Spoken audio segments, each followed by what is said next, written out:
Começa agora mais uma edição do Beatcast.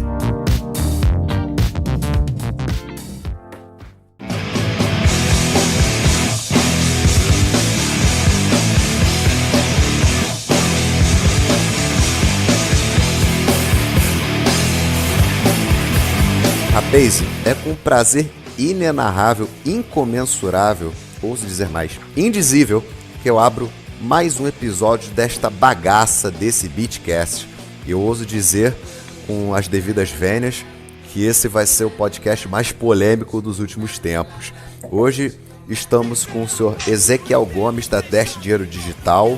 Tudo bom, meu amigo? Tudo bom, Rafael? Tudo bom, os convidados? Hoje eu tô aqui de aprendiz para ficar bem de boa ouvindo e participando bem de leve. Eu também, cara. Eu tô de noob mesmo, na mesa do RPG Total. E hoje eu vou boiar no assunto, eu só vou dar o pitaco o mínimo possível. E hoje... E as dúvidas, né? Eles respondem. E as dúvidas, exatamente. E, junto com o senhor Ezequiel Gomes, estamos com Helena Margarido e José Domingues da Fonseca Neto. Como é que vocês estão, meus queridos? Tudo bem. Boa noite para todo mundo. E eu não estou participando aqui de leve, eu estou aqui participando aqui bem pesado. Eu vou responder qualquer coisa que vocês me perguntarem. Opa, não fala isso pra mim, cara. Dá até coceira na língua, cara. Tu fala um troço desse. Mas pergunta, não tem problema nenhum com isso. Pô, cara. Então tá bom. Você e aí, galera, tudo bem? Grande Zé. Mais uma vez é um prazer estar aqui com vocês e gostaria de fazer uma confissão. Qual? A caganeira acabou? As primeiras pessoas que eu comecei a acompanhar no mercado cripto, na criptosfera brasileira, vamos assim dizer. A Helena foi uma das primeiras pessoas que eu comecei a acompanhar, e a Helena foi uma das pessoas que eu me inspirei. Que legal. Pra tentar vislumbrar o direito e misturar com o blockchain e Bitcoin. Então, pra mim é uma honra estar falando com a pessoa com quem eu me inspirei, com quem eu sigo. Apesar dela não saber disso. Eu não sabia mesmo. Tenho zero intimidade com ela, mas é uma pessoa que virtualmente eu admiro muito. Muito obrigada, muito obrigada. Que legal, cara. Eu admiro você das duas formas, Jansen, e você, Helena. Sim, eu tô puxando o saco dos dois. Você me chamou de Jansen, então só pra você dizer que se você me ofender, se você me ofender de novo, a sociedade acaba. Eu não Mas sei a gente acabou de descobrir em off também que a Helena tem uma pessoa também, na família chamada Jansen. É impossível, praticamente. A gente tava falando do Jansen agora. Você tem alguém da família, né? Eu tenho um primo chamado... Tem um primo, meu primo mais velho se chama Jansen. Eu nunca achei que eu fosse encontrar um outro Jansen. Ele é lerdo, né? Porque os nomes... Cara, olha só, é uma história bizarra, mas resumindo bem, meus tios eram malucos, assim. E aí o nome dos 3 filhos é Jansen, é o mais velho. A do meio se chama Valesca, porque meu tio, era a época do carnaval, ele viu escrito Carnavalesca, mas o jornal tava dobrado. Aí ele só leu Valesca e achou o nome lindo. Nossa senhora. E o mais novo se chama Torim. Nossa então, senhora. Uma coisa. Pô, é da hora. Ali é da hora. Então o primeiro se chama Jansen, olha só. Cara, quando eu tiver então 3 filhos, eu vou fazer o nome assim, vai ser Gidailson, Vandercleison, Richarlison, pra ficar lindo. Nome de Tolkien, né? Só nome sexy. E pelo amor de Deus, cara. Mas enfim, vamos às pautas do dia, que a gente não tem pauta porra nenhuma, é tudo na verdade, são temas que a gente discorre sempre em tempo real, sem articular nada antes. Mentira, né? mentira. É verdade. Hoje tem uma pauta de alta frequência hoje. Helena, controle-se, Helena, isso fica pro final. Fiquei sabendo. Isso fica Dizem pro por aí. final. É de alta frequência, que não é tão alta assim pelo que eu tô percebendo. Então, pessoal... o primeiro tema de hoje é um dos vários assuntos mega polêmicos do mercado hoje de criptomoedas, que se refere à regulamentação de cripto no Brasil. Você tem opiniões muito divididas no mercado com relação a isso. Eu vejo muita gente falando que tem que regular sim para poder defender o consumidor de fraudes, enfim, seja lá o que for. Tem uma outra galera que defende, até como o próprio Cauã Amorim, que ele repudia veementemente qualquer tipo de regulamentação, seja lá o que for, sobre criptomoedas. Helena, damas primeiro, qual a sua opinião sobre o assunto? Cara, eu tive a oportunidade de falar na audiência pública da Câmara do projeto de lei que está rolando sobre regulamentação de moeda digital. O que eu posso dizer é o seguinte, vamos lá. Você conhece alguma tecnologia que tem uma regulamentação específica? Particularmente Você vai falar internet, você vai falar, provavelmente tem gente que fala, não, internet. O que eu posso dizer é o seguinte, não é bem assim. A internet, na verdade, tem um marco com relação a tratamento e uso de dados, responsabilidade de intermediário, mas determinadas coisas ali no meio. Não tem nenhuma regulamentação que diga, por exemplo, nada sobre a Deep Web, porque tecnologia não se regula, se regula o uso de tecnologia. E aí eu acho que assim, você vai cair num ponto de o quanto que o Estado precisa ou não interferir na liberdade dos cidadãos, porque sim, aqui com os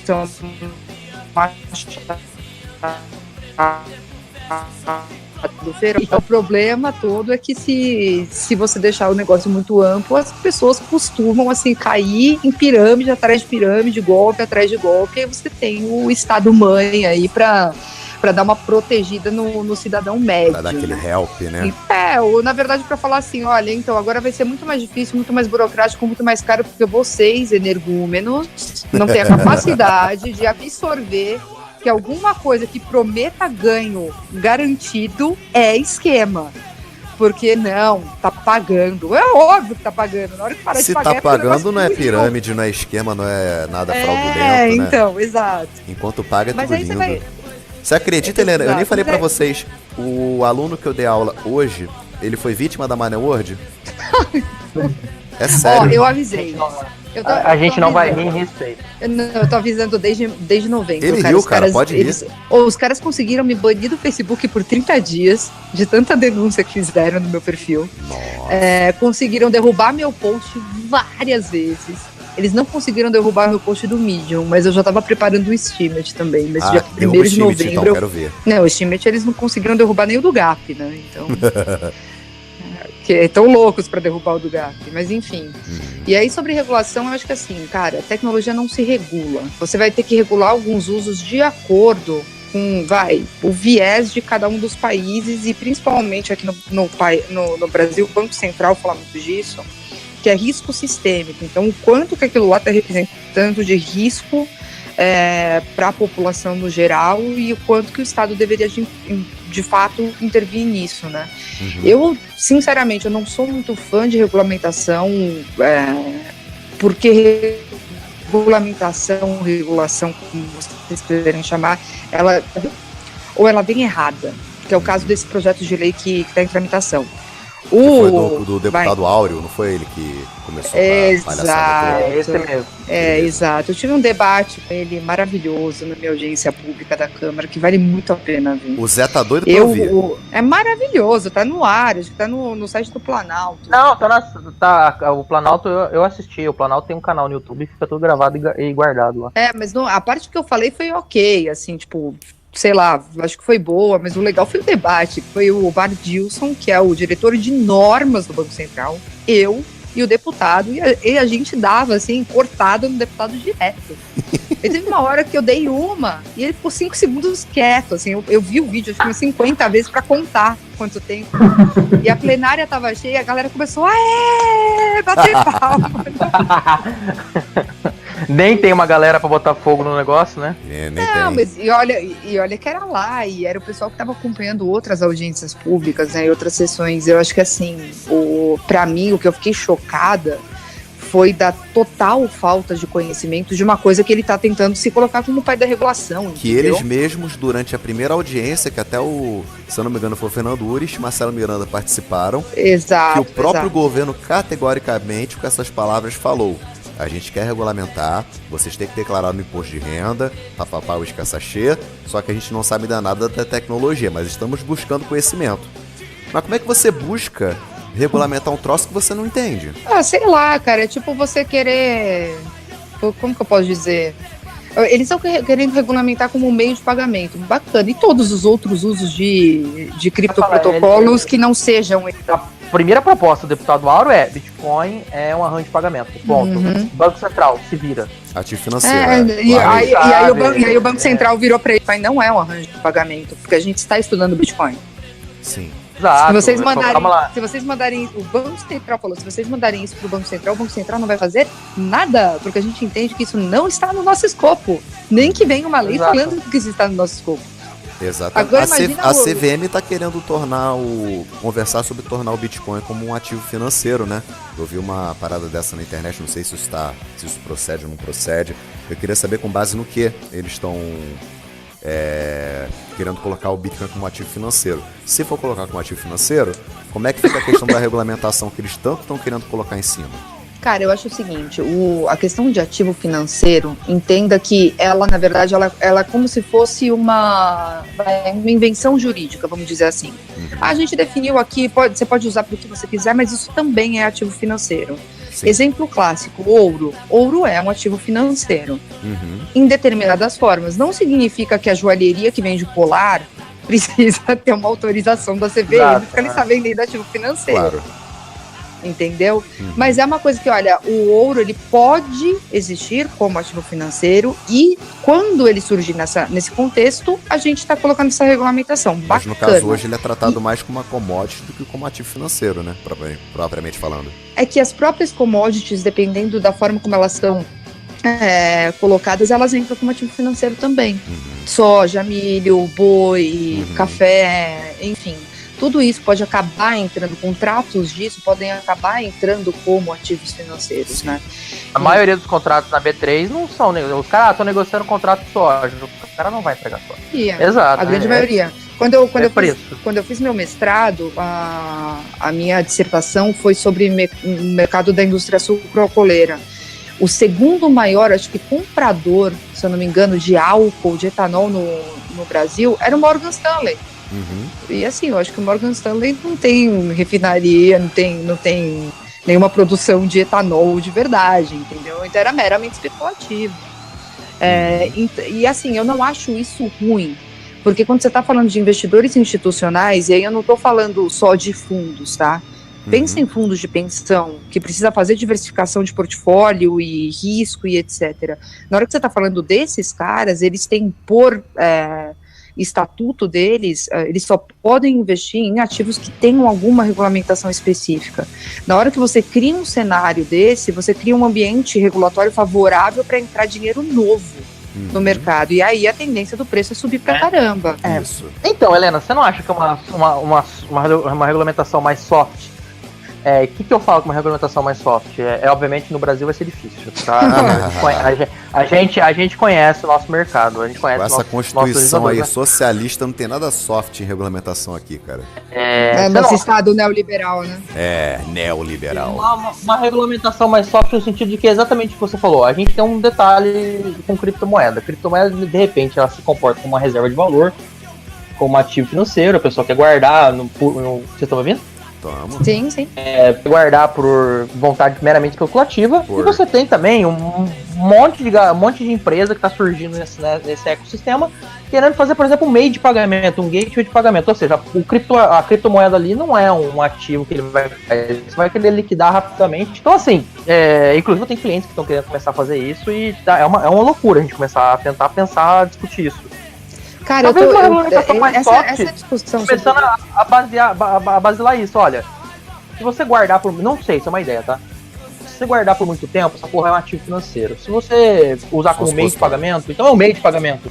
Mas eu posso falar, na verdade, assim, nenhum tipo de regulação vai conseguir nem dizer quando isso acontece e nem fazer algum tipo de fiscalização efetiva.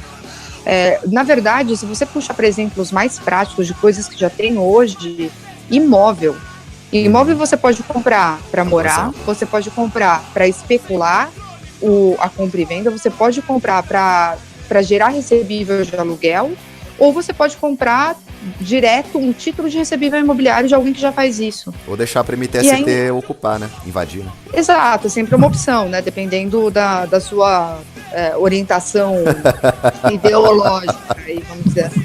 E do quanto de grana você tem para rasgar e queimar na fogueira. Guilherme Boulos podia doar a casa dele, né? O Boulos podia fazer muita coisa, gente. Vamos lá. Mas enfim. É a mesma coisa. Olha, e ajudar, né? Mas enfim, na hora que você está falando de instrumentos que também podem ser ativos financeiros, imóvel para mim é o mais clássico. Na hora que você vê um lançamento da Gafisa falando, pô, oportunidade, venha morar e ótima alternativa de investimento. Isso daí não é regulado pela CVM, tá? E a CVM não regulamenta cada lançamento de imóvel, e isso tem mídia, isso é exposto para o público, bacana. Agora, você tem várias outras coisas, por exemplo, de pool hoteleiro, você tem várias outras coisas certificado de TI, fundo de investimento no mercado imobiliário, a CVM regula. Exato, isso. Mas o que aconteceu? O que foi o bacana disso existir como instrumento financeiro? É uma outra forma do mercado imobiliário fazer captação. Porque antes disso ser possível, as formas de captação eram muito mais restritas, né? Você ia financiar ou você financiava com seus próprios bens, ou você financiava com o banco a juros extorsivos. Então, pode ter uma terceira modalidade aí que você abrir para investidores, e aí, dependendo de cada tipo de investimento, você tem um perfil específico, e sob a supervisão da CVM, bacana. Bitcoin, eu acho que assim, tem Bitcoin e cripto no geral, tá? Sem entrar em token, utility, token, isso, desencana, mas assim, cripto no geral. Eu acho que tende a ter algum tipo de ambiente normativo nesse sentido. Agora, eu, pessoalmente, sou da opinião do BRI e do CAL. E, assim, eu digo com alguma propriedade, porque a primeira iniciativa de criar um instituto aqui, que foi 2013, 2014, eu era presidente dele. Eu participava, o Urist, o Alex Ferreira, que é o barão do Bitcoin, que depois saiu, deu treta, o Niero, o Fiore e o Paladini. Não, só treta. E assim, eu conversando com o pessoal de exchange, conversando com o pessoal que já estava no mercado, conversando com um monte de gente, eu consigo dizer com alguma propriedade, assim, primeiro, não é ego, pelo menos na época não era, mas rola assim não é rixa também, mas algumas rusgas assim entre pessoas que são concorrentes no mercado, e aí não é o CEO da empresa XY, é uma pessoa que estava ali, foi para lá, assim, você sempre tem aquela animosidade, assim, e a gente não vai colocar o negócio para rodar por conta disso. A história de ter uma associação representativa de mercado de cripto, ela vem desde essa época. Eu cheguei a mandar o estatuto que a gente já tinha criado, estava inteiro draftado, eu mandei acho que pro pessoal da Foxbit, se eu não me engano, falei, tá aqui, copia, faz, já tá pronto, não precisa gastar tempo com isso. Só que aí, enfim, tem toda uma questão aí da Atlas, que criou a deles, e aí o pessoal das exchanges criou uma outra, e aí o pessoal do Bitcoin Banco criou uma outra. Enfim, vamos criar uma associação? O que vocês acham? No podcast Bitcoin. Eu acho legal. Associação das Bittretas, vamos? Eu acho que é super representativo. Aí eu acho que nós temos futuro. Representativo. Agora, se você vier pra cá. Associação. Eu diria que essa associação me representa. Então, hashtag treta. Hashtag Quinta da Treta. Então, ó. Só que se entrar aqui no tretar, aí vai ter que ir embora.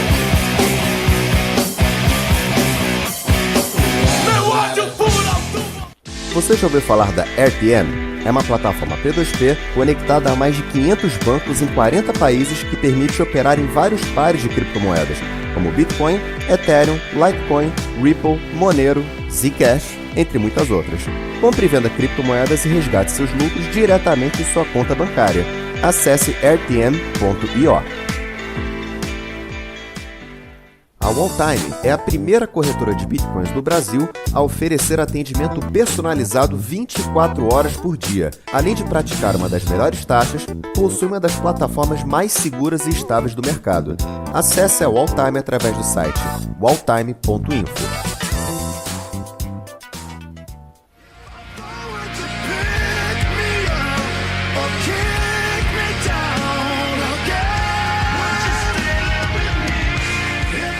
Exato, não, acho que condição de entrada, condição pra entrar, tem que no mínimo uma treta. Tem que tretar. Tem que ter uma treta pública. Tem que ter uma treta deixa pública. Deixa eu então já aproveitar a minha treta pública, né? Porque é engraçado assim, ouvir ela falar, porque ela estava lá na época onde estava discutindo a lei, no Congresso, tal, e etc. E essa foi, inclusive, a época que eu conheci o Guia do Bitcoin, que eu comecei a trabalhar com o Guia do Bitcoin, que foi justamente a época que eu gravei um vídeo falando do deputado Expedito Neto, que é o relator da proposta lá, que inclusive relatou para criminalizar as criptomoedas e tal, eu fiz um vídeo bem lembro. pesado em relação a ele. Não, gente, é maravilhosa. É maravilhoso o projeto de lei, porque do jeito que está escrito, a única pessoa que pode ser culpada é o Satoshi. Cara, é maravilhoso. será que o Cicinho CorelDRAW ajudou a redigir o documento lá do cara? Tava muito bem escrito, cara. Só podia ser o Dr. Cicinho.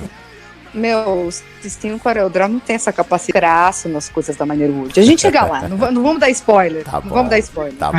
Agora só, uma coisa legal que, por exemplo, eles sempre falam, que tem a ver um pouco com essa coisa que a Helena está falando, de toda a questão do mercado imobiliário, a CVM, em que ela se mete, em que ela não se mete, que quando vai falar de cripto, tem esse negócio do risco sistêmico, né?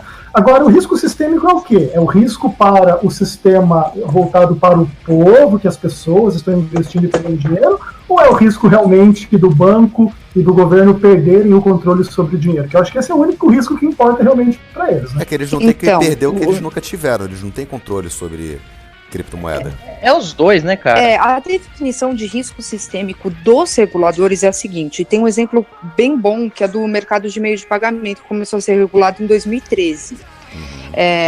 Eu não sei se vocês sabem, o mercado de pagamentos ele vinha numa autorregulação da ABEX, porque tinham pouquíssimos players, você tinha Visa, Master, Cielo, Rede e assim, um nada de gente. E uma infinidade de condutas anticoncorrenciais e abusivas, né?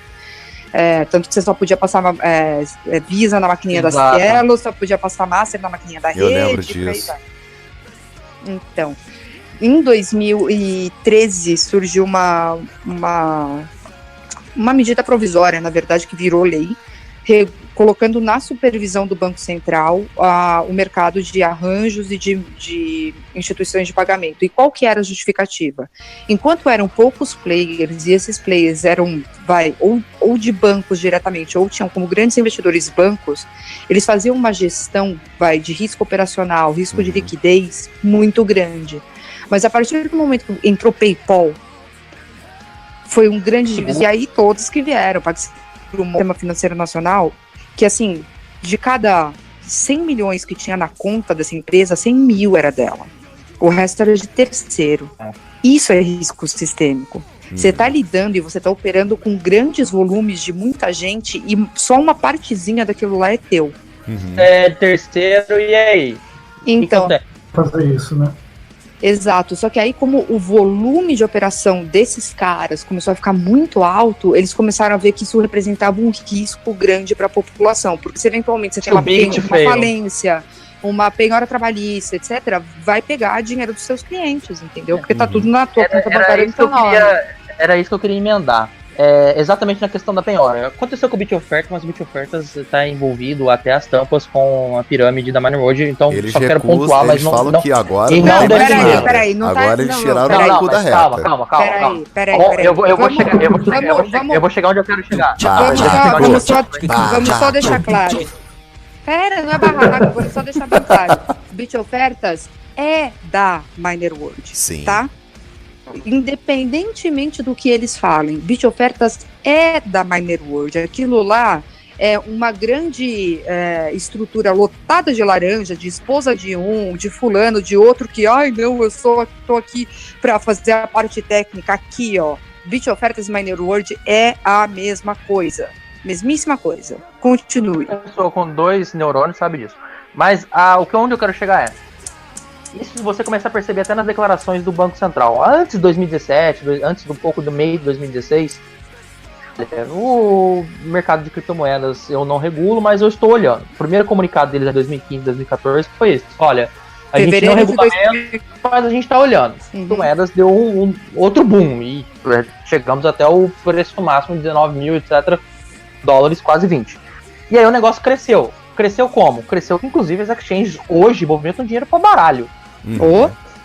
É inegável que se você pegar o book de ordens desses sites que reúnem book de ordens, você vai ver um volume bizarro. É absurdo. E aí é onde eu quero chegar. Você tem hoje, desculpa, se uma Bitcoin Trade, uma tem uma penhora, por exemplo, de um processo trabalhista, não, mas um processo tributário, porque algum fiscal qualquer idiota, trabalhista também. Algum fiscal, porque não, vamos supor que o trabalhista é menor, né? Vamos supor do tributário, que algum fiscal idiota glosou tudo, cara, e aí, como é que ela paga? É um dos motivos que eu acho que tem que ter uma regulação mais soft, exatamente para falar, olha, essa conta específica, às vezes o banco pode usar uma conta do tesouro, que eles falam lá, que é uma conta que é ignorável, que arranjo de pagamento usa, inclusive. Exato, mas você usa o problema... uma conta mais protegida nesse sentido. É proteger exchange? Também, mas principalmente o consumidor, porque de repente o cara fala, cara, não posso te pagar, tô com problema de liquidez. Eu concordo, mas eu acho que assim, o grande problema... eu acompanhei toda a parte de transição do mercado não regulado de pagamentos para o mercado regulado. Cara, o pessoal, assim, acho que 90% das startups que eu conhecia em pagamentos, fechou. Os caras não tinham capacidade, assim... Tipo, aquela sandbox que eles... É que assim, na lei de arranjo de pagamento, é uma dúvida. É uma sandbox lá, vamos assim dizer, vai. Não tem aquilo... Não, aquilo é para arranjo, não é para instituição de pagamento. Aquilo é só para arranjo. Então, se você estiver fazendo um adquirente, você não cai naquilo. É esse que é o problema. Não teve sandbox. Não teve sandbox nenhuma. Eu tive uns 3 clientes, sem brincadeira, que fecharam. Por conta disso. Senhora. Porque primeiro que eles iam precisar de capital social mínimo de 2 milhões. Segundo, que eles iam precisar, até alguns dos meus clientes já tinham PCI implementado. Mas PCI era um negócio que, cara, sem brincadeira, era uma comédia aqui no Brasil. O site de e-commerce pegava teus dados de cartão e salvava tudo. Ela garantia só Joe, entendeu? Mas o grande problema do operacional burocrático de você implementar isso daí é você, como é que se abre uma conta no Banco Central? E quanto que é do compulsório que tem que ficar lá? É 100%, bacana. Desse 100%, eu posso colocar isso daí para render alguma coisa? Onde? De quem que é esse ganho? Como que eu tributo? Tipo, toda essa fileira de coisa que banco já está super acostumado a fazer, e startup que está preocupado em desenvolver gateway e API, não vai gastar dinheiro e não tem estrutura operacional para ir atrás. Não dá. Eles não têm tamanho para isso.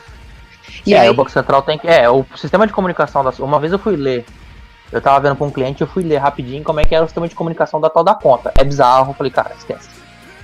Pessoa que sabe mexer, assim, são poucas pessoas, e essas poucas pessoas custam caro. Exatamente. Então, assim, se fosse sintetizar... Aí eu falei, cara, vamos abandonar. Mas se o Banco Central propor, olha, pra vocês é mais soft nesse sentido, por que não? Cara, eu acho que assim, eu sou a favor do seguinte, todo mundo de internet no geral que opera grana de terceiro deveria ter alguma coisa específica e algum tipo de segregação de patrimônio, o que é dele e o que é de terceiro. Eu sempre fui do partido, desde antes de ter regulação de meio de pagamento, do seguinte, eu falo, cara, o teu cliente te deposita uma grana, isso é adiantamento, entrou no seu caixa, não pode investir nem... Contabilmente é dinheiro de terceiro.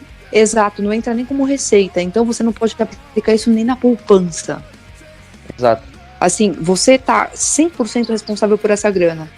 Esse que é o ponto. E aí você tinha empresas de pagamento que ficavam tradando grana de terceiro. E você tem notícia de exchange que pega dinheiro e bota em investimento em renda fixa. Olha, não vou citar nomes, mas não é só renda fixa, tá?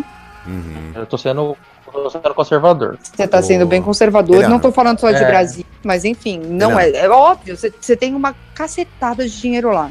Você tem os melhores analistas gráficos do mercado. Você sabe que o Bitcoin vai porrar daqui uma semana. O que você faz? A. Você entra e fala, não, tudo bem, já estou ganhando o suficiente. B. Trada. Vamos lá. Vai. Pessoal, então, né? Todo mundo me ouvindo? Sim. Assim, o que eu vejo hoje no Brasil, uma regulamentação, ela é completamente inevitável, até pelos moldes que o nosso governo adora seguir, todos sempre baseados numa metodologia tradicional de mercado que foi completamente quebrada pelo mercado de criptomoedas. Pela tua opinião, Helena, sintetizando, supondo que vai regulamentar de qualquer forma, sintetizando, qual seria a regulamentação mais ideal para o Brasil?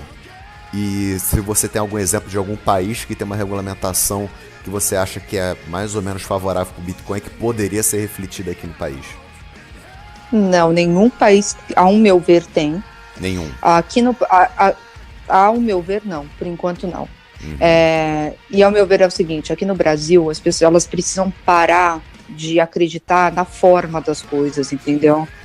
O que importa é a substância, é o que aquilo lá de fato está fazendo. Então, se você tem um gateway de pagamento com Bitcoin, isso eu já discutiu com o Banco Central. Eles falam, não, isso aqui não cai na regulação de meio de pagamento. Eu falo, cara, se você tem um gateway de pagamento com Bitcoin, você está fazendo recebimento e pagamento, você está no mesmo risco sistêmico. Sim. Então, não precisa criar nada novo. Só fala que aquilo lá se aplica, acabou. Ah, mas eu tô fazendo derivativo. Olha só, existe um negócio já na CVM que fala sobre regulação de derivativo. Ah, mas eu quero fazer um fundo em cripto. Tadã! Ah, mas eu quero fazer um token que vai ser um valor imobiliário. Tadã! Já tem um monte de coisa dizendo sobre regulação desses instrumentos específicos. O que você que precisa fazer? Eles estão burocratizando o processo de regulamentação cada vez mais para justificar essa regulamentação dos mods que se quer hoje aqui? Seria isso? Eu acho que não tem nenhum consenso de que moldes que se quer aqui. Para ser bem sincero, eu acho que assim, a CVM ela vai ter um papel bem difícil aí pela frente, porque dentro do modelo de regulação de mercado de capitais no Brasil e no mundo, você tem a figura de um cara que é o custodiante. Como é que você vai nomear alguém custodiante de uma chave privada de cripto? E garantir que só ele tem aquela cópia? E aí que tá, eles vão ter que se deparar, não é com os tradicionais custodiantes de mercado financeiro, eles vão ter que ir atrás de caras que sejam muito bons em segurança da informação. E ninguém está acostumado com isso. Agora mudou a regulamentação de gestora de investimento, né? Agora não, faz 2 anos por aí. A primeira gestora que tinha um bot para tradear levou quase 1 ano para conseguir uma autorização. Nossa senhora. E ainda assim, isso conseguiu. A CVM é estupidamente engessada. Exato. A galera não conhece muito, mas sim, a CVM é uma bosta. E aí o problema todo é o seguinte, pô, bacana, mas conseguiram. Sabe como eles conseguiram? Tipo, você tem um diretor técnico que é o cara responsável por aquele bot. Porque o problema todo, e eu tenho falado isso há algum tempo, não é segurança, é saber de quem você vai colocar a culpa se alguma coisa der errado. É isso. Normativas de mercado de capital quem é o administrador responsável? Quem é a outra figura? O gestor do fundo? Quem é a pessoa que eu posso responsabilizar, inclusive criminalmente, por qualquer outro problema? Eles gostam dessas figuras. E é um mal que eu defendo, assim, do brasileiro, a gente tem que responsabilizar criminalmente, inclusive, alguém. Não é bem assim, né? Existe dever fiduciário solto, né? Então, acho que isso diz muito sobre a responsabilidade criminal de empresas públicas listadas e etc. Então, mas eu acho que é isso, assim, em termos de regulação, cara, já tem muita coisa feita. Eu acho que você não precisa repensar um ambiente normativo para cripto. Eu acho que você precisa pegar a cripto, entender para que serve, ver em quais quadradinhos de regulação isso já se encaixa, ver se talvez, eventualmente, seria necessário algo novo para as exchanges, por exemplo, porque elas são com muita grana de terceiro. Concordo, eu falo isso sempre. Não sei se hoje em dia isso se justificaria, mas talvez no futuro sim, porque vai acontecer a mesma coisa que aconteceu com o mercado de meio de pagamento. E assim, é a mesma coisa que você colocar imóvel para dentro do cenário normativo de mercado de capitais. Pô, existe um negócio aqui que também pode ser investimento. Vamos regulamentar? Vamos. Mas, de novo, eu pessoalmente sou da opinião do BRI, tá? Eu acho que, assim, qualquer coisa que seja descentralizada ou distribuída, você querer descer a mão em regulamentação, você vai fazer um papelão aí. Porque as pessoas vão continuar fazendo o que elas bem entenderem. Essa que é a verdade. E por que você acha, Helena, que está demorando tanto para o governo dar uma noção norte mais claro sobre como vai funcionar a regulamentação? Porque pessoas que entendem de blockchain no Banco Central, no BNDES, o governo já tem. Por que ainda mas não são esses caras que criam as leis. Os caras que criam as leis são os deputados. Sim, mas eu digo assim, existem pessoas que conhecem o blockchain, que conhecem criptomoedas a fundo lá dentro. Então eu não acho que existe mais a desculpa de você, a gente não conhece o assunto. O político não conhece, mas ele já tem o técnico perito nisso, que pode orientar a pessoa nesse sentido. Mas aí que tá. O nosso processo legislativo ele é bem engessado. Então, é bem difícil você ver. Na verdade, eles entram como consultores, nos projetos de lei. Sim, entendi. A CVM, o Banco Central e etc. Mas o projeto de lei ele já existe. Então, tanto é que nesse daí do deputado Áureo, assim, a falta de conhecimento, não estou nem falando técnico, tá? Porque técnico, assim, eu conheço bastante, mas eu não sei programar. Então, se você definir conhecimento técnico como isso, eu também não tenho. Mas ele não faz a menor Então, ele não faz a menor ideia do que seja, e ainda assim ele decidiu propor um negócio para ele fazer sentido, porque ele quer ser o pai da regulação de criptomoeda no Brasil. Mas alguém vendeu isso para ele. No Brasil é arbitrário, né? Com esse cara não seria diferente. Mas o grande problema, por que não saiu nada? Que é a pergunta. Porque a classe política não faz a menor ideia do que seja isso. A menor ideia. Quem faz são os caras que estão em autarquias super especializadas. Então, Banco Central e CVM são pessoas técnicas dentro das áreas de conhecimento que ganham relativamente bem, que tem um grau de instrução alto. BNDES sabe bastante. E que, querendo ou não, eles veem as coisas. Sim, então eles vão se inteirar do assunto, bacana. Mas assim, daí para ter um projeto de lei específico, um projeto de regulamentação específica, nossa, tem anos. E outra, né, se nem os Estados Unidos... Interesses também, tem anos e interesses, né? Mas vamos lá, se nem os Estados Unidos regularam, por que o Brasil vai se sentir na pressão de regular agora, né? Vamos lá. Rapaz, difícil dizer, hein, cara. O Zé sabe minha opinião. É mais ou menos assim. É mais ou menos assim. A gente, para esses assuntos, principalmente de mercado financeiro e de capitais, a gente é muito cópia dos Estados Unidos.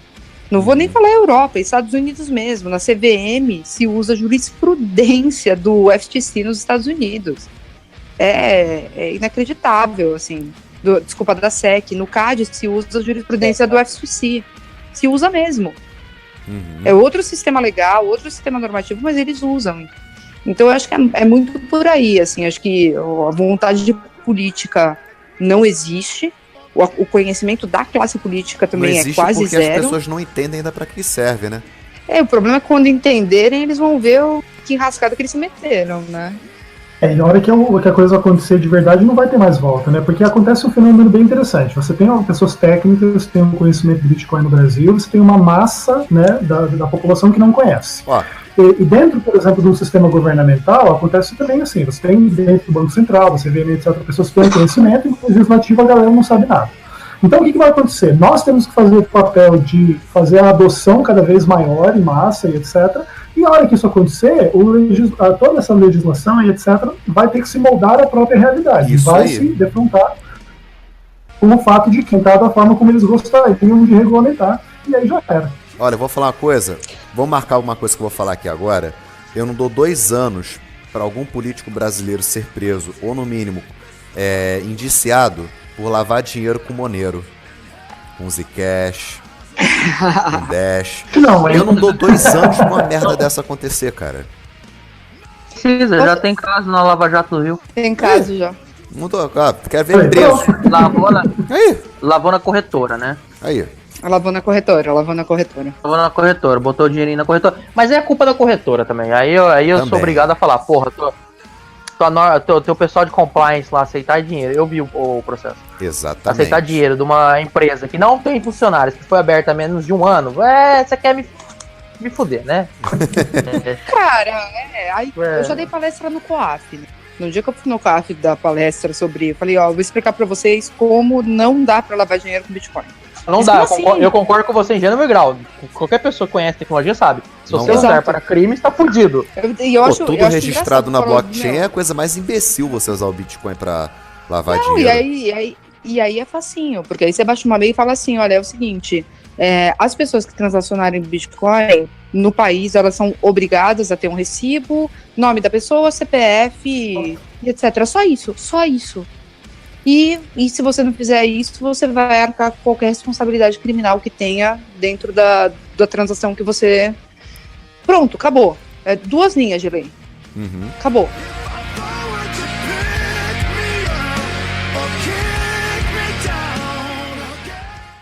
Você já ouviu falar da RPM? É uma plataforma P2P conectada a mais de 500 bancos em 40 países que permite operar em vários pares de criptomoedas, como Bitcoin, Ethereum, Litecoin, Ripple, Monero, Zcash, entre muitas outras.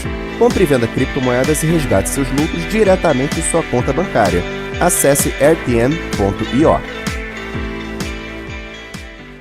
A Walltime é a primeira corretora de bitcoins do Brasil a oferecer atendimento personalizado 24 horas por dia. Além de praticar uma das melhores taxas, possui uma das plataformas mais seguras e estáveis do mercado. Acesse a Walltime através do site walltime.info.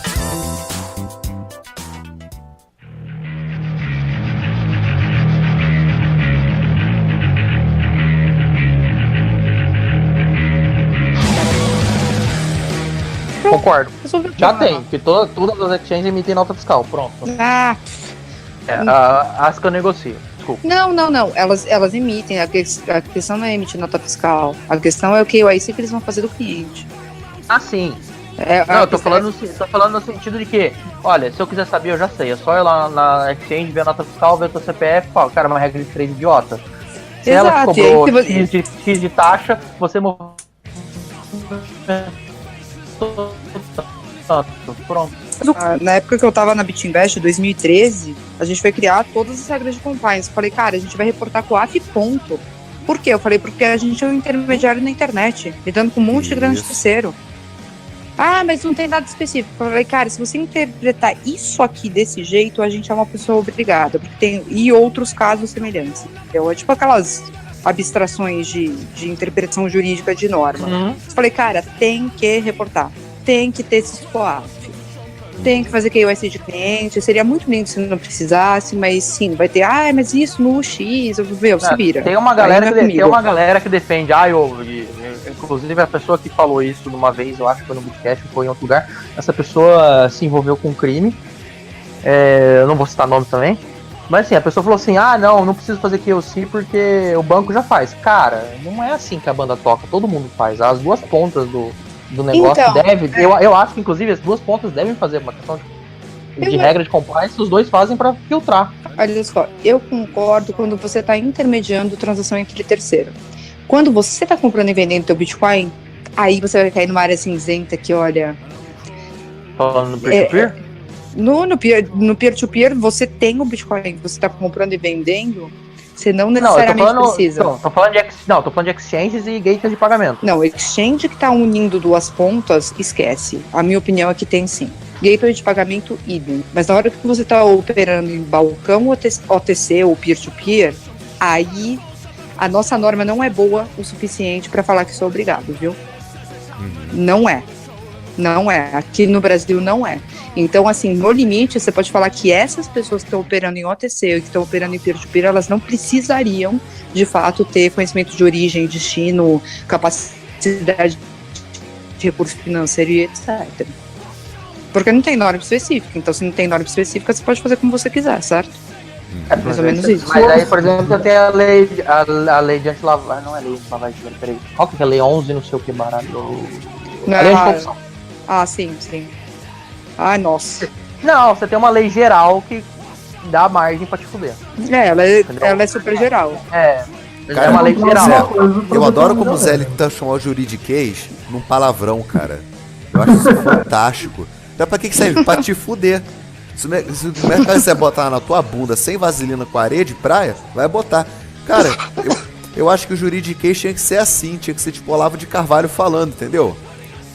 Mas uma coisa legal que a Helena coloca é a força do peer-to-peer, né? Que inclusive é a base da tecnologia, né? Porque nesse ponto é difícil regulamentar, porque justamente você é o custodiante, você é a pessoa que tem a posse do ativo, você faz o que você quiser e etc. Exato, mas aí você vai ficar no risco do peer-to-peer, né?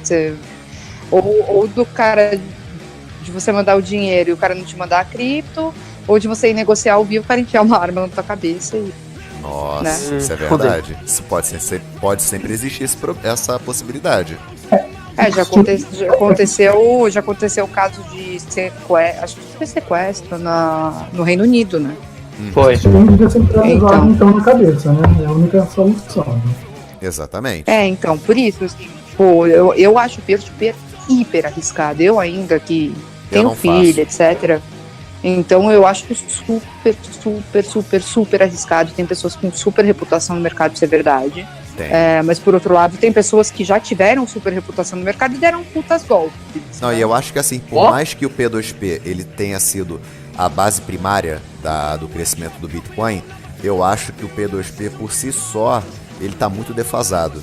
Eu acho que existem muitas outras formas muito mais seguras de você transacionar sem ser P2P. Pô, tem gente, Marcelo Felício, o Marcelo Brent, o Rafael Felício, a Jéssica Lima, que são P2P famosos. Você juntou os dois no mesmo nome, né? Juntei no nome. Acontece. Os dois são amigos. Então assim, eles são praticamente um só, né? Porque onde um tá, o outro tá junto. Só assim, são P2P conhecidíssimos, eles são éticos, eles fazem o trabalho correto, tudo bem. Mas o que a gente vê de P2P dando golpe, cara, eu fico pensando assim, pode existir uma meia dúzia de gato pingado que faz o serviço bem? Sim, mas eu acho que o P2P como cerne da coisa ainda, em 2018, eu acho que ainda é uma coisa muito arcaica. Eu acho que as Mas, cara, você não acha que, assim, pra mim um caso emblemático foi o do Boldrini? Nossa, eu ia falar isso agora. Pra mim, Oi? Não, eu ia falar isso agora, você foi na pessoa certa, assim. Porque é o seguinte, foi um cara que ele construiu toda a reputação dele em P2P. Uhum. Ele era um cara respeitado, ele era um cara conhecido, e ele deu um golpe grotesco. Em todo mas mundo. Grotesco, em todo mundo. Recentemente aí também teve um outro caso de uma pessoa que socializou prejuízo aí com os peer-to-peers e divulgaram, entendeu? Então, tipo, é esse que é o problema. Por mais que você construa a tua reputação, nada garante que a tua próxima operação vai ser 100% ok. Exatamente. Eu fico preocupado mais com o P2P nesse sentido. Entendeu? Eu acho que as exchanges, que você tem hoje uma grande concorrência de exchanges disputando o mercado, bem ou mal, eu acho isso muito mais seguro do que você operar um P2P, particularmente falando. A não ser que você fique engessado com uma meia dúzia de pessoas que fazem bom serviço, que eu não acho muito legal, que você centraliza muito a tua confiança naquela... Transacionar P2P ou via exchange, etc. Mas você vê como que a regulação é uma coisa complicada, né? Porque a base da própria tecnologia é o quê? É um sistema de dinheiro eletrônico P2P. Acabou. Essa é a realidade da coisa. Agora, claro, que você deve, talvez, trazer, inclusive para trazer liquidez, etc., ter players maiores que vão fazer, de alguma maneira, a função de descentralizar e, ao mesmo tempo, centralizar. Esses paradigmas... Exato. Exato. É o terceiro de confiança. As exchanges, elas são o terceiro de confiança e você passa a correr o risco operacional delas. Eu acho que, assim, a estratégia de DEX é o futuro.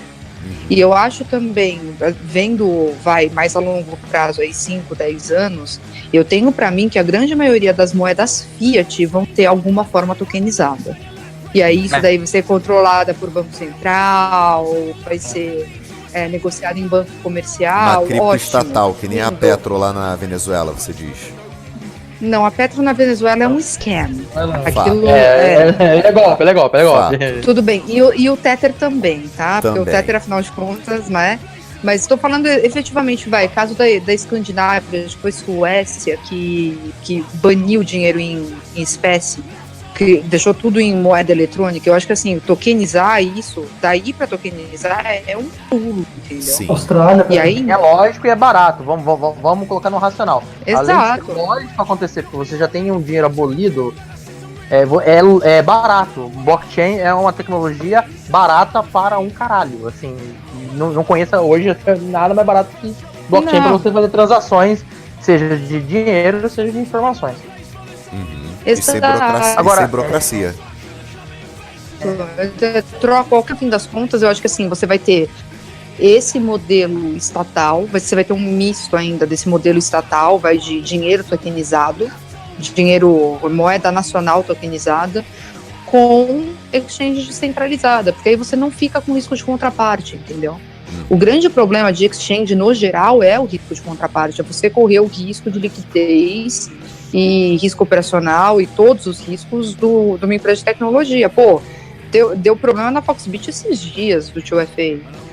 Já deu problema no mercado do Bitcoin, já deu problema em 50, já foi scam na tal lá da Bitofertas.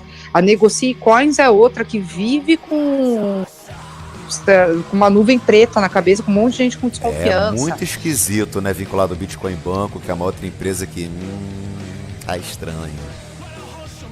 Então, cara, mas e é esse que é o ponto, assim, eu sou super fã da Ether Delta, é uma porcaria, funciona mal pra caramba ainda, mas na hora que eu vi, tipo, o projeto da ZeroX, por exemplo, eu entrei no ICO da ZeroX, porque o projeto dos caras era animal, os caras são super sérios, não fizeram a menor hype, captaram um pouco, porque eles pegaram bem eles pegaram o boom do ICO, eles entraram lá logo antes de Tezos foi o ICO deles, se eu não me engano. Inclusive eu já falei em outros podcasts aqui que eu tenho preferência a criptomoedas que fazem menos AUE para se promover. Que você vê a Verge, por exemplo, fazendo esse AUE do cacete aí para se promover. Então. Eu elogiei a Verge antes, agora eu tô cabreiro com a Verge. Eu tô que nem você. Eu elogiei a Verge em dezembro, eu achava que era um protocolo bacana, que tava com preço ridiculamente irrisório, que era tipo, era a mega da virada. Sim. E foi, né? E foi. Mas duas vezes ela ser atacada por um ataque de 51% e, pô, você atacado uma vez, você espera que os devs vão lá se mobilizar e falar, isso não vai acontecer de novo. Pô, aconteceu do mesmo jeito. Pô, os caras não sabem o que estão fazendo, não é possível. Desculpa, a blockchain tomou um ataque 51%, pra mim já falei isso daquela blockchain. Pô. O projeto foi pro saco. Eu tomei um ataque 51%. Cara, qualquer criança começou a estudar Bitcoin, blockchain, desculpa. O conceito de blockchain fala, não tome ataque 51%. Exatamente isso. É exatamente isso. A gente na Blogspot, cara, a gente conheceu uma menina lá que era representante da Zencash. Não, porque a gente pede que vocês confiem na nossa equipe, porque o nosso projeto é diferente em segurança, papapá. A ideia do projeto era muito bacana, de fato. Eu acho que a equipe, a maioria ela é mexicana, se eu não tô enganado. Aí, pô, legal. 2 semanas e meia depois, 3 semanas depois, ataque de 51% na Zencash. Cara, e foi uma sequência de ataques, Bitcoin Gold, Verge, a Litecoin Cash, foi a Zencash, meu Deus do céu. O que essas moedas... Zencash era uma promessa. Era. Zencash saiu no Palm Beach Report, cara. Então, é interessantíssimo o projeto da Zencash. Mas eu fico pensando, é uma coisa até que eu botei num post, desculpa te interromper, Ezequiel, que eu botei no post da Steam, que eu botei sobre segurança versus inovação. O que importa mais no mercado de cripto? E as pessoas buscam muita inovação, e problemas fundamentais não resolvem. Para pensar numa das principais e fundamentais coisas de você ter tecnologias distribuídas. Elas são anti-censura exatamente porque elas são ou muito descentralizadas ou distribuídas. E nesse contexto, um ataque de 51%, ele nunca é envio, mas ele é altamente improvável. Sim. Se você toma um ataque de 51%, você perdeu toda essa parte. Sim. Então você está muito, muito, muito próximo do Ripple. Sim. Você é quase um Ripple. Você não é muito melhor do que um Ripple, entendeu? O Ripple não tem como sofrer esse ataque porque, pô, o Ripple é totalmente centralizado. Não, mas é esse que é o meu ponto. É exatamente esse que é o meu Agora, ponto. Você não sabe quem o ataque, né? Pode ter sido os próprios fundadores, né? Você não sabe pra quem tá com esses tokens, pois né? Isso que é verdade. Aí você tem aquele discurso demagógico, não, porque a gente vai fazer o Bitcoin Gold, porque o Bitcoin Gold vai ser muito mais democrático do que o Bitcoin, porque a mineração vai ser por GPU. Cara, isso não democratiza porcaria nenhuma, cara.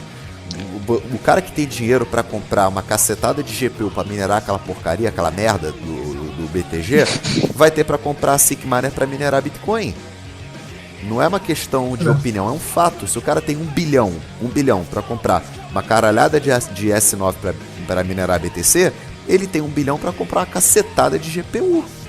E ele pode fazer o ataque de 51% se ele quiser. Ele rapidinho... Deixa o Ezequiel comentar aí. Fala aí, Ezequiel. Não, de boa. A única coisa que eu queria dizer é o seguinte, de repente a gente poderia solucionar todos os problemas de segurança de toda e qualquer criptomoeda criando tipo um robozinho de high frequency trading, né? Nossa, agora chegou no ponto que eu queria falar. Helena Margarido. O que você estava conversando com a gente aqui nos bastidores sobre esse projeto da Atlas Quantum. O que você tem para falar sobre a Atlas, Helena?